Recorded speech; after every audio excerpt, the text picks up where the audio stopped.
Hey everyone, just a little bit of advice I'd like to give out this morning on relationships and friendships and being in healthy ones.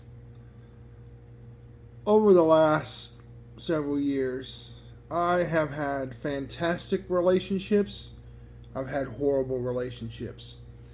I had relationships where I felt loved and accepted, but also challenged, where there was true accountability, where people would speak truth to me, regardless of uh, how it made me feel, in order to bring me to a better place.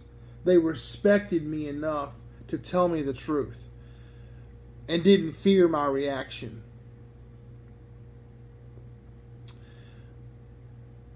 Friends, why am I saying that? Because that's what you really need in your life.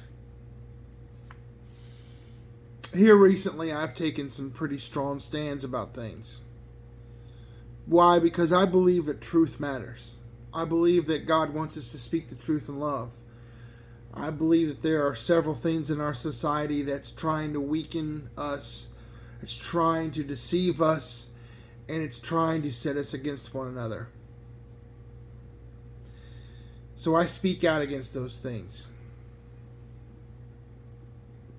I've lost some friendships over it, which come to find out they really weren't friends anyways, because if a friend can just walk away from that or just label you something based on a Facebook post or make judgments about your character because they don't agree with you politically, such as it is. But here's the big point I'm trying to make.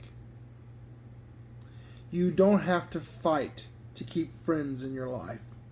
Those that are in your inner circle, that are really your tribe.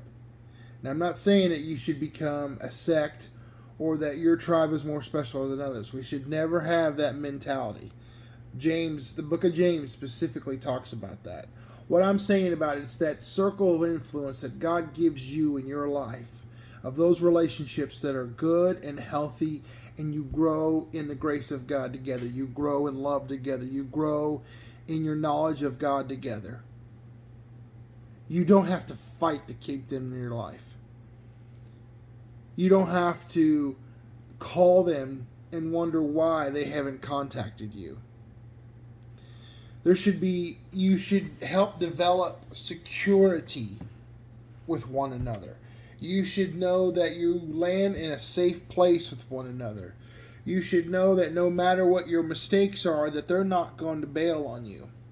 That's called commitment. I've known what it's like to make mistakes and then have someone abandon you. They may be physically with you, but in here, they've abandoned you. It hurts. It sucks. Actions speak louder than words, friends. It's the truth. And why am I saying all this? Is I'm saying this to encourage you to really find who your tribe is.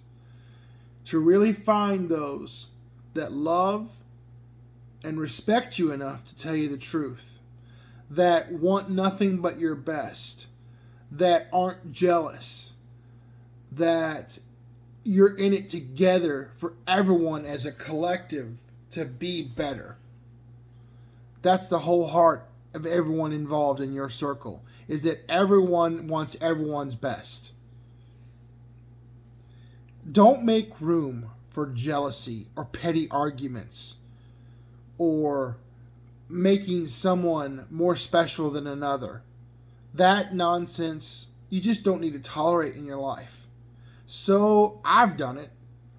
Many of us have done it. But guess what? I'm at a place in my life, finally, after almost 45 years, where I don't tolerate that nonsense anymore. I don't tolerate having to cater to unresolved issues in order to maintain a facade.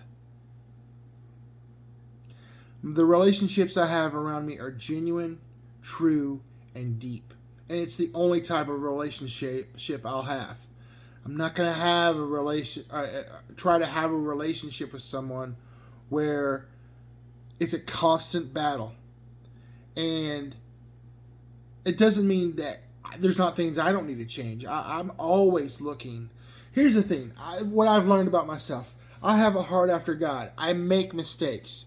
But I know at the end of the day, who I am as a person always wants to do the best.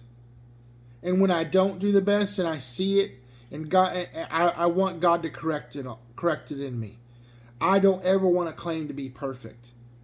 But I've had people in my life make me question who I am.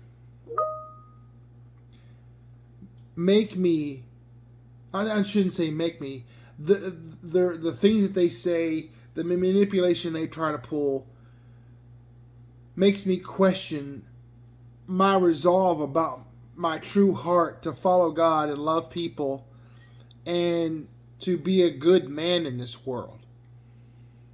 I've made mistakes. I've made very bad mistakes. I am not proud of them. I've repented of all of them. I've done everything I can. In both of my previous failed marriages, I looked at pornography. And it wasn't a constant thing, but once was too many. And it in my first marriage, it didn't really matter much to the person. But in my second marriage, it really hurt them. And that was that's the greatest regret that I ever had. So I'm not perfect. I've had failings.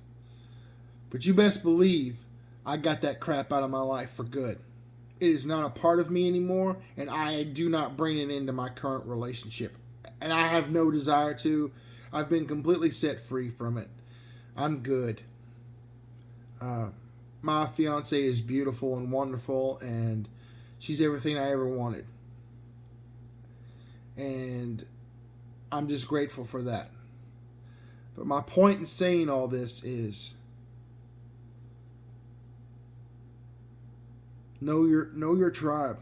Let God establish it for you, and stop letting the fear of being rejected cause you to let you be enslaved to other one's traumas. Love y'all.